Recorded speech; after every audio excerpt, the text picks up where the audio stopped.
ಆತ್ಮೀಯ ವಿದ್ಯಾರ್ಥಿಗಳೇ, ನಿಮಗೆಲ್ಲರಿಗೂ ಶ್ರೀ ಕಾಮಾಕ್ಷಿ ಟ್ಯುಟೋರಿಯಲ್ಗೆ ಸ್ವಾಗತ. ಇವತ್ತಿನಿಂದ ನಾವು ಕನ್ನಡ ವ್ಯಾಕರಣವನ್ನ ಕಲಿಯೋಣಂತೆ. ಈ ಕನ್ನಡ ವ್ಯಾಕರಣ ಕ್ಲಾಸ್ ಹೈಸ್ಕೂಲ್ ವಿದ್ಯಾರ್ಥಿಗಳಿಗೆ ಅಷ್ಟೇ ಅಲ್ಲದೆ ಕಾಂಪಿಟೇಟಿವ್ ಎಕ್ಸಾಮ್ಗೆ ಯಾರ್ಯಾರು ಪ್ರಿಪೇರ್ ಆಗ್ತಿರ್ತಾರಲ್ಲ ಅವ್ರಿಗೆಲ್ಲರಿಗೂ ಇದೇನಾಗ್ತೈತಿ, ಬಹಳ ಉಪಯುಕ್ತವಾಗ್ತೈತಿ. ಹೌದಾ? ಹಂಗಂದ್ರೆ ನಾವು ಮೊದ್ಲು ಕನ್ನಡ ವ್ಯಾಕರಣದೊಳಗ ಕನ್ನಡ ವರ್ಣಮಾಲೆ ಬಗ್ಗೆ ತಿಳ್ಕೊಳ್ಳೋಣಂತೆ. ನನ್ನ ಕ್ಲಾಸ್ ಸ್ಟಾರ್ಟ್ ಮಾಡೋಕ್ಕಿಂತ ಮೊದ್ಲು ನನ್ನ ಕ್ಲಾಸ್ ನಿಮ್ಗೆ ಲೈಕ್ ಆತಂದ್ರೆ ಒಂದು ಲೈಕ್ ಮಾಡ್ರಿ, ಸಬ್ಸ್ಕ್ರೈಬ್ ಮಾಡ್ಕೊರಿ, ನಿಮ್ಮ ಫ್ರೆಂಡ್ಸ್ಗೆ ಎಲ್ಲಾರ್ಗು ಶೇರ್ ಮಾಡ್ರಿ. ಕನ್ನಡ ವರ್ಣಮಾಲೆಗಳು ಯಾವ್ಯಾವ ಅಂದ್ರೆ, ಕನ್ನಡ ವರ್ಣಮಾಲೆಗಳು ಒಟ್ಟೆ ಎಷ್ಟದಾವ್ರಿ? ಅದ್ರೊಳಗೆ ಬರ್ತಕ್ಕಂಥ ಕನ್ನಡ ವರ್ಣಮಾಲೆಯಲ್ಲಿ ಬರ್ತಕ್ಕಂತಹ ಅಕ್ಷರಗಳು ಎಷ್ಟು ಅಂದ್ರೆ 49 ಅಕ್ಷರಗಳು ಇರ್ತಾವ. ಯಾವ ಊರಿ ಅಂದ್ರ ಅ, ಆ, ಇ, ಈ, ಉ, ಊ, ರು, ಎ, ಐ, ಓ, ಓ, ಔ, ಅಂ, ಅಹ, ಖ, ಖ, ಗ, ಘ, ನ್ಯ, ಚ, ಛ, ಝ, ಝ, ನ್ಯ, ಟ, ಠ, ಡ, ಢ, ನ, ತ, ಥ, ದ, ಧ, ನ, ಪ, ಫ, ಬ, ಭ, ಮ, ಯ, ರ, ಲ, ವ, ಶ, ಶ, ಸ, ಹ, ಳ. ಇದೇನಪ್ಪ, ಇವರು ಕನ್ನಡ ವರ್ಣಮಾಲೆ ಹೇಳ್ತಾರಂತ ನಮ್ಗೆ ಈ ಕಲ್ಸಾಕ್ ಹೋಗ್ತಾರೆ ಅನ್ಬೇಡ್ರಿ. ಯಾಕಂದ್ರೆ ಕನ್ನಡ ಒಳಗ ಉಚ್ಚಾರಣೆ ಬಹಳ ಮುಖ್ಯ. ಅದರಿಂದ ನಾನು ನಿಮ್ಗೆ ಕನ್ನಡ ವರ್ಣಮಾಲೆಯ ಬಗ್ಗೆ ಯಾವ ರೀತಿ ಉಚ್ಚಾರಣೆ ಮಾಡ್ಬೇಕು ಅನ್ನೋದನ್ನು ನಿಮ್ಗೆ ಹೇಳ್ಕೊಟ್ಟೇನ್ರಿ. ಈಗ ಕನ್ನಡ ವರ್ಣಮಾಲೆ ಒಳಗ ಏನು ಮೂಲಾಕ್ಷರಗಳದಲ್ಲ ಅದ್ರೊಳಗ ಸ್ವರಗಳು, ಯೋಗವಾಹಕಗಳು, ವ್ಯಂಜನಗಳು ಅಂತ ಹೇಳಿ ಏನ್ ಮಾಡ್ತಾರ್ರಿ, 3 ವಿಧಗಳನ್ನಾಗಿ ವರ್ಗೀಕರಿಸ್ತಾರ. ಹಂಗಂದ್ರ ಸ್ವರಗಳು ಎಷ್ಟದಾವಪ್ಪ ಅಂದ್ರ, ಸ್ವರಗಳು ಎಷ್ಟದಾವಂದ್ರಿ, ಇವು 13 ಸ್ವರಗಳದಾವ. ಹಂಗಂದ್ರ ಯಾವಪ್ಪ ಸ್ವರಗಳು ಅಂತ ಕೇಳಿದ್ರ, ಅ, ಆ, ಇ, ಈ, ಉ, ಊ, ರು, ಎ, ಐ, ಓ, ಓ, ಔ. ಇವೇನಿವು ಸ್ವರಗಳು. ಸ್ವರಗಳು ಟೋಟಲ್ ಎಷ್ಟದಾವ್ರಿ? ಇವು 13. ನೆನ್ಪಿಡ್ಬೇಕ್ರಿ ಇದೆಲ್ಲಾರು. ಸ್ವರಗಳು ಎಷ್ಟದಾವು? 13. ಅಮ್ಮ ಮತ್ತ ಅಹ ಅನ್ನುವು ಇವೆರಡು ಯೋಗವಾಹಕಗಳು. ಹಂಗಂದ್ರೆ ಯೋಗವಾಹಕಗಳು ಎಷ್ಟದಾವು? 2. ಯಾವ್ರಿ ಅವು? ಅಮ್ಮ ಮತ್ತ ಅಹ. ಅಲಿಂದ ಹಿಡ್ದ ಔತನ ಇರೋದೇನಿವು? ಸ್ವರಗಳು. ಸ್ವರಗಳು ಎಷ್ಟದಾವು? 13. ಯೋಗವಾಹಕಗಳು ಯಾವುವು? ಅಮ್ಮ ಮತ್ತ ಅಹ. ಯೋಗವಾಹಕಗಳು ಎಷ್ಟದಾವ್ರಿ? 2. ಅದೇ ರೀತಿ ವರ್ಗೀಯ ವ್ಯಂಜನಗಳು. ವರ್ಗೀಯ ವ್ಯಂಜನಗಳು ಅಂದ್ರ ಖಲಿಂದ ಹಿಡಿದು ಮತನ, ಖದಿಂದ ಮತನ ಏನ್ ನಾವು ಬರಿತೇವಲ್ಲ, ಇವು ವರ್ಗೀಯ ವ್ಯಂಜನಗಳು. ವರ್ಗೀಯ ವ್ಯಂಜನಗಳು ಎಷ್ಟದಾವ್ರಿ? ಒಟ್ಟ 25 ವರ್ಗೀಯ ವ್ಯಂಜನಗಳು. ಯಲಿಂದ ಹಿಡಿದು ಲತನ, ಯಲಿಂದ ಲತನ ಏನ್ ನಾವು ಓದ್ತೇವಲ್ಲ, ಇವು ಅವರ್ಗೀಯ ವ್ಯಂಜನಗಳು. ಯಲಿಂದ ಲತನ ಇರೋದು ಅವರ್ಗೀಯ ವ್ಯಂಜನಗಳು. ಹಂಗಂದ್ರೆ ಯಲಿಂದ ಲತನ ಎಷ್ಟು ಅಕ್ಷರಗಳು ಬರ್ತಾವ ಅಂದ್ರ 9 ಅಕ್ಷರಗಳು ಬರ್ತಾವ. ಒಟ್ಟ ಏನ್ರಿ, ಕನ್ನಡ ವರ್ಣಮಾಲೆ ಇರ್ತಕ್ಕಂತ ಒಟ್ಟು ಅಕ್ಷರಗಳು 49. ಇದ್ರೊಳಗ ಸ್ವರಗಳು ಎಷ್ಟದಾವು? 13. ಯೋಗವಾಹಕಗಳು ಎಷ್ಟದಾವು? 2. ವರ್ಗೀಯ ವ್ಯಂಜನಗಳು ಎಷ್ಟು? 25. ಅವರ್ಗೀಯ ವ್ಯಂಜನಗಳು ಎಷ್ಟು? 9. ನೋಡ್ರಿ, ಇದ್ರೊಳಗೆ ಯಾರಿಗೂ ಏನು ಡೌಟ್ ಇಲ್ಲಲ್ಲ. ಕನ್ನಡ ವರ್ಣಮಾಲೆ ಒಳಗೆ ಬರ್ತಕ್ಕಂತ ಸ್ವರಗಳು, ಯೋಗವಾಹಕಗಳು, ವ್ಯಂಜನಗಳು. ಆ ವ್ಯಂಜನ ಒಳಗ ವರ್ಗೀಯ ವ್ಯಂಜನಗಳು ಮತ್ತು ಅವರ್ಗೀಯ ವ್ಯಂಜನಗಳು ಅಂತ ಬರ್ತಾವು. ವರ್ಗೀಯ ವ್ಯಂಜನಗಳು ಎಷ್ಟು? 25. ಅವರ್ಗೀಯ ವ್ಯಂಜನಗಳು 9. ಹಂಗಂದ್ರ ನಿಮ್ಗ ಎಕ್ಸಾಮ್ ಒಳಗೆ ಕೇಳ್ತಾರೆ, ಕನ್ನಡ ವರ್ಣಮಾಲೆಯಲ್ಲಿ ಇರ್ತಕ್ಕಂಥ ಒಟ್ಟು ಮೂಲಾಕ್ಷರಗಳು ಎಷ್ಟು ಅಂದ್ರೆ ಎಷ್ಟದಾವ್ರಿ? 49. ನೆಕ್ಸ್ಟ್ ನೋಡ್ರಿ, ಈಗ ನಾವೇನು ಸ್ವರಗಳು ಅಂತಂದ್ವಲ್ಲ, 13 ಏನದಾವಪ್ಪ? 13 ಏನದಾವ ಅಂತ ಹೇಳಿದ್ರಿ? ಸ್ವರಗಳು ಅದ ಅಂದ್ವಿ. ಅದ್ರೊಳಗೆ ಮತ್ತೆ 2 ವಿಧಗಳು ಬರ್ತಾವ್ರಿ, ವೃತ್ತ ಸ್ವರಗಳು ಮತ್ತು ದೀರ್ಘ ಸ್ವರಗಳು. ನೋಡ್ರಿ, ವೃತ್ತ ಸ್ವರಗಳು ಮತ್ತ ದೀರ್ಘ ಸ್ವರಗಳು. ಏನ್ 13 ಸ್ವರಗಳು ಅದಾವಲ್ಲ ಅದ್ರೊಳಗನ ವೃತ್ತ ಸ್ವರಗಳು. ವೃತ್ತ ಸ್ವರಗಳಂದ್ರ ಅ, ಈ, ಉ, ರು, ಎ, ಓ. ಇವೇನ್ ಮಾಡ್ತೇವೆ ನಾವು? ಒಂದು ಮಾತ್ರಾ ಕಾಲದೊಳಗೆ ಇವೇನ್ ಮಾಡ್ತೇವೆ? ಉಚ್ಚರಿಸ್ತೇವೆ. ಹಂಗಂದ್ರೆ ಇವನ್ನ ವೃತ್ತ ಸ್ವರಗಳು ಅಂತಾರ. ಅದೇ 2 ಮಾತ್ರಾ ಕಾಲದಲ್ಲಿ, 2 ಮಾತ್ರ ಅಂದ್ರ ಆ, ಈ, ಉ, ಎ, ಐ, ಓ, ಔ. ಇವನ್ನ 2 ಮಾತ್ರಾ ಕಾಲದಲ್ಲಿ ಉಚ್ಚರಿಸ್ತೇವೆ. ಹಂಗಂದ್ರೆ 2 ಮಾತ್ರಾ ಕಾಲದಲ್ಲಿ ಉಚ್ಚರಿಸ್ತಕ್ಕಂತ ಅಕ್ಷರಗಳಿಗೆ ಏನಂತ ಕರೀತಾರ?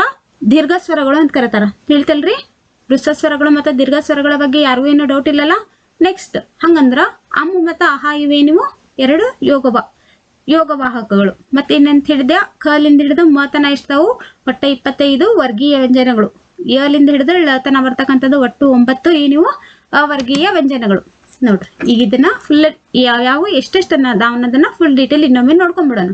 ಕನ್ನಡ ವರ್ಣಮಾಲೆಯ ಅಕ್ಷರಗಳನ್ನ ನಾವು 3 ಗುಂಪುಗಳನ್ನಾಗಿ ವರ್ಗೀಕರಿಸ್ತೇವೆ. ನೋಡ್ರಿ ವರ್ಣಮಾಲೆಗಳನ್ನ ಒಟ್ಟೆ ಎಷ್ಟು ವಿಧಗಳಾಗಿ ವಿಂಗಡಿಸ್ತೀವಿ? ಸ್ವರಗಳು, ಸ್ವರಾಕ್ಷರಗಳು, ವ್ಯಂಜನಾಕ್ಷರಗಳು ಮತ್ತು ಯೋಗವಾಹಕಗಳು. ಸ್ವರಗಳು ಎಷ್ಟದಾವು? 13. ವ್ಯಂಜನಗಳು 34.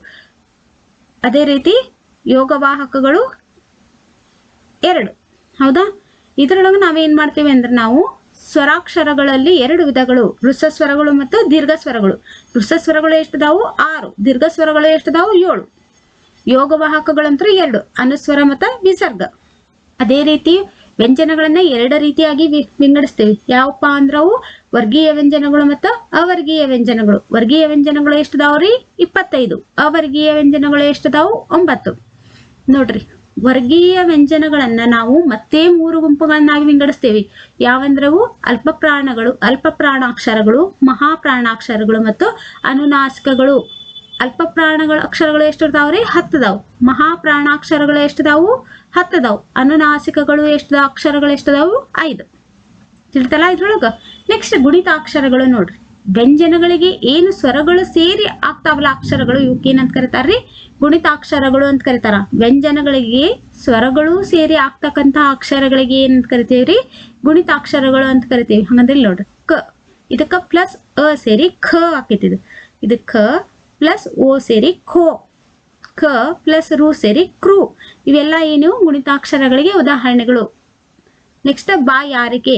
ಈ ಅಕ್ಷರಗಳನ್ನು ಯಾವ ರೀತಿ ಬಿಡಿಸಿ ಬರಿಬಹುದು ನಾವು? ಬಾಯಾರಿಕೆಯಲ್ಲಿ ಬರ್ತಕ್ಕಂಥ ಪ್ರತಿಯೊಂದು ಅಕ್ಷರಗಳನ್ನ ನಾವು ಬಿಡಿಸಿ ಬರಿಬಹುದು. ಬಾನ ಯಾವ ರೀತಿ ಬರೀಬೇಕು? ಬ ಪ್ಲಸ್ ಆ ಬಾ. ಯಾ ಅಂದ್ರ ಯ ಪ್ಲಸ್ ಆ ಯಾ. ರ ಪ್ಲಸ್ ಇ ರಿ. ಕ ಪ್ಲಸ್ ಎ ಖೇ. ಹೌದಾ? ಅದೇ ರೀತಿ ಕೃತಕವನ್ನ ನಾವು ಅಕ್ಷರವನ್ನ ಬಿಡಿಸಿ ಬರೀರಿ ಅಂತ ಕೇಳಿದ್ರೆ ಯಾವ ರೀತಿ ಬರಿಬೇಕು? ಕ ಪ್ಲಸ್ ರು ಕ್ರೂ. ಕ್ರೂ ಅಂದ್ರ ಕ ಪ್ಲಸ್ ರು. ತ ಅಂದ್ರ ತ ಪ್ಲಸ್ ಅ. ಖ ಅಂದ್ರ ಖ ಪ್ಲಸ್ ಅ. ತಿಳಿತಲ್ಲ ಇದು? ಇವು ಗುಣಿತಾಕ್ಷರಗಳು. ನೆಕ್ಸ್ಟ್ ನೋಡ್ರಿ, ಗುಣಿತಾಕ್ಷರಗಳನ್ನ ಮತ್ತೆ ನಾವು ಇನ್ನೊಂದ್ ಸ್ವಲ್ಪ ಡೀಟೇಲ್ ಆಗಿ ತಿಳ್ಕೊಬೇಕಂದ್ರೆ, ಗುಣಿತಾಕ್ಷರಗಳಂದ್ರೆ ಬೇರೆ ಅಲ್ಲ, ಬಳ್ಳಿಗಳಿಗೆ ನಾವು ಗುಣಿತಾಕ್ಷರಗಳಂತ ಹೇಳ್ತೀವಿ. ಹಂಗಂದ್ರೆ ಈ ಬಳ್ಳಿಗಳನ್ನ ಯಾವ ರೀತಿ ನಾವು ಬರಿತೀವಿ ಅಂದ್ರೆ, ಖ ಪ್ಲಸ್ ಅ ಏನಕೈತಿ? ಕ ಪ್ಲಸ್ ಆ ಖ. ಕ ಪ್ಲಸ್ ಇ ಖಿ. ಕ ಪ್ಲಸ್ ಇ ಖಿ. ಕ ಪ್ಲಸ್ ಉ ಖು. ಕ ಪ್ಲಸ್ ಉ ಖು. ಕ ಪ್ಲಸ್ ರು ಕ್ರೂ. ಖ ಪ್ಲಸ್ ಎ ಖೇ. ಕ ಪ್ಲಸ್ ಎ ಖೇ. ಖ ಪ್ಲಸ್ ಐ ಖೈ. ಕ ಪ್ಲಸ್ ಓ ಕೋ. ಕ ಪ್ಲಸ್ ಓ ಖೋ. ಕ ಪ್ಲಸ್ ಔ ಕೌ. ಕ ಪ್ಲಸ್ ಕಂ. ಕ ಪ್ಲಸ್ ಅಹ ಕಹ. ನೋಡ್ರಿ, ಈ ರೀತಿ ನಾವು ಏನು ಬಳ್ಳಿಗಳು ಬರ್ತೇವಲ್ಲ, ಇವನ್ನ ಏನಂತೇವೆ ನಾವು? ಗುಣಿತಾಕ್ಷರಗಳು ಅಂತ ಹೇಳಿ ಕರಿತೀವಿ. ಇವು ಯಾವಾಗೂ ಏನಾಕವು? ವ್ಯಂಜನಗಳಿಗೆ. ಇವೆಲ್ಲ ಏನಿವು ಅಲಿಂದ ಅವು ತನಗೆ ನೀವು ಸ್ವರಗಳು. ವ್ಯಂಜನಗಳಿಗೆ ಸ್ವರಾಕ್ಷರಗಳು ಸೇರಿ ಏನಾರು ರೂಪ ಪಡಿತಾವಲ್ಲ, ಇವನ್ನ ಗುಣಿತಾಕ್ಷರಗಳಂತ ಕರಿತೀವಿ. ಗೊತ್ತಾಯ್ತಲ್ರಿ? ನೆಕ್ಸ್ಟ್ ಕನ್ನಡ ವರ್ಣಮಾಲೆ. ನೋಡ್ರಿ, ಯಾರು ಜಲ್ದಿ ಹೇಳ್ತೀರಿ ನೋಡೋಣ. ಇದಕ್ಕೆ ಆನ್ಸರ್: ಕನ್ನಡ ವರ್ಣಮಾಲೆಯಲ್ಲಿ ಡ್ಯಾಶ್ ಅಕ್ಷರಗಳಿವು ಎಷ್ಟದಾವ್ರಿ? ಕಮೆಂಟ್ಸ್ ಬಾಕ್ಸ್ನ ಎಲ್ಲಾರು ಈ ಕ್ವಶನ್ಗೆ ಆನ್ಸರ್ ನೀವೇ ಹೇಳ್ಬೇಕ್ರಿ. ಯಾಕಂದ್ರೆ ಇದನ್ನೆಲ್ಲ ನಾನು ಡೀಟೇಲ್ ಆಗಿ ನಿಮ್ಗೆ ಹೇಳ್ಬಿಟ್ಟೇನಿ. ವೃಷಸ್ವರಗಳಿಗೆ ಉದಾಹರಣೆ ಡ್ಯಾಶ್ ಅಂತ ಕೇಳ್ಯಾರ. ಇದಕ್ಕೆ ಆಪ್ಷನ್ಸ್ ಕೊಟ್ಟೇವ್ರಿ. ಇದು ಏನ್ ಅನ್ನೋದನ್ನ ಕಮೆಂಟ್ಸ್ ಬಾಕ್ಸ್ನಾಗ ಕಮೆಂಟ್ಸ್ ಮಾಡ್ರಿ. ಅನುಸ್ವರ ಮತ್ತು ವಿಸರ್ಗಗಳನ್ನ ಡ್ಯಾಶ್ ಅಂತ ಕರೀತಾರ. ಏನಂತ ಕರೀತಾರ್ರಿ? ಯೋಗವಾಹಕಗಳು. ಸಾರಿ, ನಿಮ್ಗೆ ಆನ್ಸರ್ ಹೇಳಂತ ಹೇಳಿದೆ, ನಾನೇ ಹೇಳ್ಬಿಟ್ಟೆ. ನೆಕ್ಸ್ಟ್ ಇಂದೆಲ್ಲ ನೀವು ಹೇಳ್ರಿ. ವ್ಯಂಜನಗಳಿಗೆ ಸ್ವರ ಸೇರಿ ಆಗುವ ಅಕ್ಷರಗಳನ್ನ ಡ್ಯಾಶ್ ಅಂತ ಕರೀತಾರ. ವಿಜಾತಿಯ ಒತ್ತಕ್ಷರಗಳಿಗೆ ಒಂದು ಉದಾಹರಣೆ ಯಾವ್ದಪ್ಪ ಅನ್ನೋದನ್ನ ನೀವೇ ಹೇಳ್ಬೇಕ್ರಿ. ನೆಕ್ಸ್ಟ್ ಸಂಯುಕ್ತಾಕ್ಷರಗಳು. ಹೌದಾ? ಗುಣಿತಾಕ್ಷರಗಳನ್ನ ಕಳಿತಿಲ್ಲ. ಈಗ ಸಂಯುಕ್ತಾಕ್ಷರಗಳು ಬೇರೆ ಅಲ್ಲ, ಒತ್ತಕ್ಷರಗಳು ಬೇರೆ ಅಲ್ಲ. ಒತ್ತಕ್ಷರಗಳಿಗೆ ಏನಂತ ಕರಿತೇವ್ರಿ? ಸಂಯುಕ್ತಾಕ್ಷರಗಳಂತ ಕರಿತೇವೆ. ಹೌದಾ? 2 ಅಥವಾ 2ಕ್ಕಿಂತ ಹೆಚ್ಚು ವ್ಯಂಜನಗಳು. ನೋಡ್ರಿ, 2 ಅಥವಾ 2ಕ್ಕಿಂತ ಹೆಚ್ಚು ವ್ಯಂಜನಗಳ ಜೊತೆ ಒಂದು ಸ್ವರ ಸೇರಿದಾಗ ಆಗುವ ಅಕ್ಷರಗಳಿಗೆ ಏನಂತ ಕರಿತೀವಿ ನಾವು? ಸ್ವರಾಕ್ಷರಗಳು. ನೋಡ್ರಿ, ವ್ಯಂಜನಗಳಿಗೆ ಒಂದು ಸ್ವರಾಕ್ಷರ, 2 ವ್ಯಂಜನಕ್ಕ ಒಂದು ಸ್ವರಾಕ್ಷರ ಸೇರಿ ಏನಾಗ್ತೈತಿ? ಸಂಯುಕ್ತಾಕ್ಷರ ಆಕೈತಿ. ಹೌದಾ? ಹಂಗಂದ್ರೆ ಈ ಸಂಯುಕ್ತಾಕ್ಷರದೊಳಗ 2 ವಿಧಗಳು. ಯಾವ್ಯಾವ್ಯಾವು? ಸಜಾತೀಯ ಸಂಯುಕ್ತಾಕ್ಷರ, ಇನ್ನೊಂದು ಯಾವುದು? ವಿಜಾತೀಯ ಸಂಯುಕ್ತಾಕ್ಷರ. ಸಜಾತೀಯ ಸಂಯುಕ್ತಾಕ್ಷರ ಅಂದ್ರ ಸ ಅಂದ್ರ ಒಂದೇ ಜಾತಿದ ನೋಡ್ಬೇಕು, ನೆನ್ಪಿಡ್ರಿ. ಸ ಅಂದ್ರ ಒಂದೇ ಜಾತಿಯ ಎರಡು ವ್ಯಂಜನಗಳು ಸೇರಿ ಆಗುವ ಅಕ್ಷರವು ಸಜಾತೀಯ ಸಂಯುಕ್ತಾಕ್ಷರ.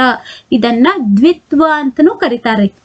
ತಿಳಿತಲ್ಲ ಇದು ನೋಡ್ರಿ. ಇದು ಕ ಕೆಳಗ ಕ ಒತ್ತ ಬತ್ತಪ್ಪ ಅಂದ್ರ ಕ ಕೆಳಗ ನೋಡ್ರಿ, ಮ್ಯಾಲ್ ಕ ಐತಿ, ಅದ್ರ ಕೆಳಗ ಒತ್ತ ಕನ ಬಂತಂದ್ರ ಇದು ಸಜಾತೀಯ ಸಂಯುಕ್ತಾಕ್ಷರ. ನೋಡ್ರಿ, ಕ ಕೆಳಗ ಖನ ಒತ್ತ ಬಂದೈತಿ, ಗ ಕೆಳಗ ಗನ ಒತ್ತ. ಅದೇ ರೀತಿ ಖೋ, ಈ ಖೋ ಐತಂದ್ರ ಕ ಕೆಳಗ ಏನ್ ಬಂದೈತ್ರಿ, ಕದ ಒತ್ತ ಬಂದೈತಿ. ನ ಕೆಳಗ ನದ ಒತ್ತ. ಜ ಪ್ಲಸ್ ಉ, ಜನ ಬಂದೈತಿ ನೋಡ್ರಿ. ಜ ಇವೆರಡು ಏನಿವು ವ್ಯಂಜನಗಳು, ಅದಕ್ಕೆ ಉ ಅಂತಕ್ಕಂತ ಸ್ವರ ಸೇರಿ ಜು ಆತು. ಇದೊಂದು ಸಂಯುಕ್ತಾಕ್ಷರ. ಇದು ಯಾವ ಸಂಯುಕ್ತಾಕ್ಷರ ಅಂದ್ರ ಸಜಾತೀಯ ಸಂಯುಕ್ತಾಕ್ಷರ. ಯಾಕಂದ್ರ ನಮ್ಗಿಲ್ಲೇ ಇಲ್ಲಿ ಮ್ಯಾಲ ಜು ಐತಂದ್ರ ಅದ್ರ ಕೆಳಗ್ ಒತ್ತು ಜನ ಬಂದೈತಿ.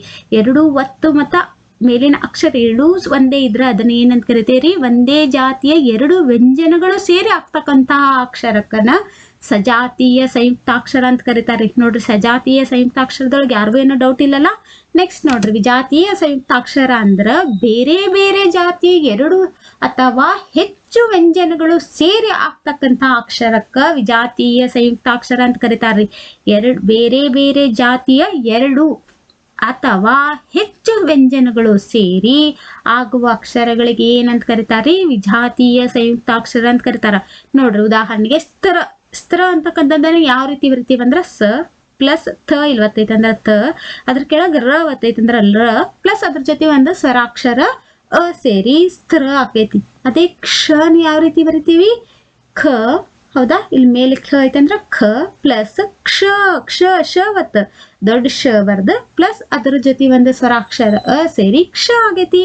ಅದೇ ರೀತಿ ಜ್ಞ ಅಂದ್ರ ಜ ಪ್ಲಸ್ ಅದ್ರ ಒತ್ತ ಯಾವುದು ಇ ಐತಿ, ಇ ಪ್ಲಸ್ ಒಂದು ಸ್ವರಾಕ್ಷರ ಆ ಸೇರಿ ಇದೇನಾಕೈತಿ ಜ್ಞ ಅಂತಕ್ಕಂತಹ ಸ್ವರಾಕ್ಷರ, ಜ್ಞ ಅಂತಕ್ಕಂತಹ ವಿಜಾತೀಯ ಸಂಯುಕ್ತಾಕ್ಷರ ಆಗೈತಿ. ಅದೇ ರೀತಿ ಸ್ವಾರ್ಥನ ನಾವು ಯಾವ ರೀತಿ ಬಿಡಿಸಿ ಬರಿಬೋದಂದ್ರ ಸ ಪ್ಲಸ್ ವ. ನೋಡ್ರಿ, ಇಲ್ಲಿ ಮೊದ್ಲು ಸ ಐತಲ್ಲ, ಸ ಬರ್ಕೋಬೇಕಾ. ಇಲ್ಲಿ ಕೆಳಗ್ ಒತ್ತೇನೈತಪ್ಪ ವ ಐತಿ. ಇದು ಆ ಸ ಆಗೈತಂದ್ರ ಆಗಲ್ಲ. ಅದಕ್ಕ ನಾನು ನಿಮ್ಗ ಅನಿಸಿರ್ಬೇಕು, ಈ ಮೇಡಮ್ ಏನಪ್ಪಾ ಆ ಬಂದೈತೆ ಖ ಬಂದೈತಂದ್ರ ಕ ಪ್ಲಸ್ ಆ ಬರದ ಖ ಹೇಳ್ಕೊಟ್ಟಾರಂತ. ಯಾಕೆ ಹೇಳ್ಕೊಟ್ಟೆ ಅಂದ್ರೆ ಈ ರೀತಿ ನಿಮ್ಗೆ ಬಿಡಿಸಿ ಬರೆಯಕ್ ಬರ್ಬೇಕ್ರಿ. ಈಗ ಸ್ವಾನ್ ಯಾವ ರೀತಿ ಬರಿಬೋದಪ್ಪ ನಾವು, ಇಲ್ಲ ಸ ಐತಿ ಬದ್ಲಕ್ ಸ ಬರೀರಿ, ಕೆಳಗ್ ಒತ್ತು ವ ಐತಿ ಓದ್ ಬರ್ದ್ರಿ. ಇದು ಸ ಆಗೈತಂದ್ರ ಪ್ಲಸ್ ಆ ಸ್ವರ ಸೇರೈತಿ. ಅದೇ ರೀತಿ ಥನ ಯಾವ ರೀತಿ ಬರಿಬೋದು ನೋಡ್ರಿ, ನೆನ್ಪಿಡ್ರಿ. ಈ ರೀತಿ 9ರ ಥ ಬಂದಾಗ ಮೊದ್ಲ ರ ಬರ್ದ ಪ್ಲಸ್ ಥ ಬರ್ದ ಪ್ಲಸ್ ಇದಕ್ಕ ಸ್ವರ ಯಾವ್ದು ಸೇರಿತ್ರಿ, ಥ ಅಂದ್ರ ಅ ಅಂತಕ್ಕಂಥದ್ದು ನಾ ಬರಿಬೇಕು. ಅದೇ ರೀತಿ ತೀನ್ ಯಾವ ರೀತಿ ಬರಿಬೋದಂದ್ರ ಖ ಐತಿ ಖ ಬರೀರಿ ಮೊದ್ಲ, ಮತ್ತಕ್ಷರ ತ ಐತಿ ತ ಬರೀರಿ. ಇದು ಕಿ ಆಗೈತಿ ಅಂದ್ರ ಕ ಪ್ಲಸ್ ಇ ಸೇರಿ ಕಿ. ಹಿಂದನ ಹೇಳ್ಕೊಟ್ಟೇನ್ರಿ ಇದೇ ಕ್ಲಾಸ್ ಒಳಗೆ. ಹಿಂದಿನ ಕೀನ್ ಯಾವ ರೀತಿ ಬರ್ತೀವಿ, ಖ ಪ್ಲಸ್ ಇ ಕಿ. ಆದ್ರೆ ಇದು ತಿ ಐತಿ ಅಂದ್ರ ಮೊದ್ಲ ಕ ಬರಿಬೇಕು, ಆಮೇಲೆ ಇಲ್ಲಿ ಒತ್ತಕ್ಷರದ ತ ಬರಿಬೇಕು, ಅದ್ರ ಜೊತೆ ಪ್ಲಸ್ ಇ ಇದು ಯಾಕಂದ್ರೆ ಕಿ ಐತಿ ಇ ಬರಿಬೇಕು. ಅದೇ ರೀತಿ ಇಲ್ಲಿ ಕು ಇತ್ತಂದ್ರ ಉ ಬರಿಬೇಕು. ತಿಳಿತಲ್ರಿ. ಈ ರೀತಿ ವಿಜಾತೀಯ ಸಂಯುಕ್ತಾಕ್ಷರಗಳು ಬರಿಬೇಕು. ತಿಳಿತ್ರಿ. ಸಜಾತೀಯ ಸಂಯುಕ್ತಾಕ್ಷರ, ವಿಜಾತೀಯ ಸಂಯುಕ್ತಾಕ್ಷರದೊಳಗೆ ಏನಾದ್ರೂ ಡೌಟ್ ಅದ ನಿಮ್ಗೆ ಏನೇ ಡೌಟ್ ಇದ್ರು ಕಮೆಂಟ್ಸ್ ಬಾಕ್ಸ್ನ ಕಮೆಂಟ್ಸ್ ಹಾಕ್ರಿ. ಬೇಕಂದ್ರೆ ಇನ್ನೊಮ್ಮೆ ಹೇಳಂದ್ರೆ ಇನ್ನೊಮ್ಮೆ ಹೇಳ್ಕೊಡ್ತೀನಿ. ನೆಕ್ಸ್ಟ್ ನೋಡ್ರಿ, ಕೆಳಗಿನ ಹೇಳಿಕೆಗಳಿಗೆ ಸರಿ ಹೊಂದತಕ್ಕಂತಹ ಸೂಕ್ತ ಉತ್ತರಗಳನ್ನ ಕೊಟ್ಟಿರುವ ಪರ್ಯಾಯ ಪದಗಳಲ್ಲಿ ಗುರುತಿಸಿ ಬರಿಬೇಕು. ನೋಡ್ರಿ, ಎಲ್ಲಾರ್ಗು ಇದು ಹೋಮ್ವರ್ಕ್ ರೀ. ಇದು ಬಹಳ ಈಜಿ ಅದಾವ ನೋಡ್ರಿ. ಸಂಯುಕ್ತಾಕ್ಷರಗಳಲ್ಲಿರುವ ವಿಧಗಳು ಎಷ್ಟಾವ್ ಡ್ಯಾಶ್. ಸಂಯುಕ್ತಾಕ್ಷರಗಳಲ್ಲಿ ಎಷ್ಟು ವಿಧ ಈಗರ ಕ್ಲಾಸ್ನಾಗ ಹೇಳ್ಕೊಟ್ಟೇನ್ರಿ. 4 ಅದಾವ, 2 ಅದಾವ, 3 ಅದಾವ, 1 ಅದಾವ ಅನ್ನೋದನ್ನ ಕಮೆಂಟ್ಸ್ ಬಾಕ್ಸ್ನಾಗ ಕಮೆಂಟ್ಸ್ ಮಾಡ್ರಿ. ನೆಕ್ಸ್ಟ್ ಸಜಾತೀಯ ಸಂಯುಕ್ತಾಕ್ಷರಗಳಿಗೆ ಉದಾಹರಣೆ ನೋಡ್ರಿ. ಚಂದ್ರ ಐತಿ, ಸ್ವರ ಐತಿ, ಅಕ್ಕ ಐತಿ, ನೆಕ್ಸ್ಟ್ ಭಕ್ತ ಐತಿ. ಇದ್ರೊಳಗೆ ಯಾವುದು ಸಜಾತೀಯ ಸಂಯುಕ್ತಾಕ್ಷರಗಳಿಗೆ ಯಾರಿಗೆ ನನ್ನ ಕ್ಲಾಸ್ ಅಂಡರ್ಸ್ಟ್ಯಾಂಡ್ ಆಗೈತಲ್ರಿ ಅವ್ರು ಪಟ್ಟಂತ ಆನ್ಸರ್ ಮಾಡ್ಬಿಡ್ತೀರಿ. ನೆಕ್ಸ್ಟ್ ವಿಜಾತೀಯ ಸಂಯುಕ್ತಾಕ್ಷರಗಳಿಗೆ ಉದಾಹರಣೆ ಕೇಳ್ತ್ರಿ ಡ್ಯಾಶ್ ಅಂತೇಳಿ. ಬಸಪ್ಪ ಕೊಟ್ಟೈತಿ, ದೊಡ್ಡಪ್ಪ ಕೊಟ್ಟೈತಿ, ಅಕ್ಕ, ಸಂಗ್ರಹ ಕೊಟ್ಟೈತಿ. ಇದ್ರಾಗ ಯಾವ್ದನ್ನೋದನ್ನ ಕಮೆಂಟ್ಸ್ ಬಾಕ್ಸ್ನಾಗ ಕಮೆಂಟ್ಸ್ ಮಾಡ್ರಿ. ನನ್ನ ಕ್ಲಾಸ್ ನಿಮ್ಗೆಲ್ಲಾರ್ಗು ಲೈಕ್ ಆತಂದ್ರ 1 ಲೈಕ್ ಮಾಡ್ರಿ, ಸಬ್ಸ್ಕ್ರೈಬ್ ಮಾಡ್ಕೊರಿ, ನಿಮ್ ಫ್ರೆಂಡ್ಸ್ಗೆಲ್ಲಾರ್ಗು ಶೇರ್ ಮಾಡ್ರಿ. Thank you.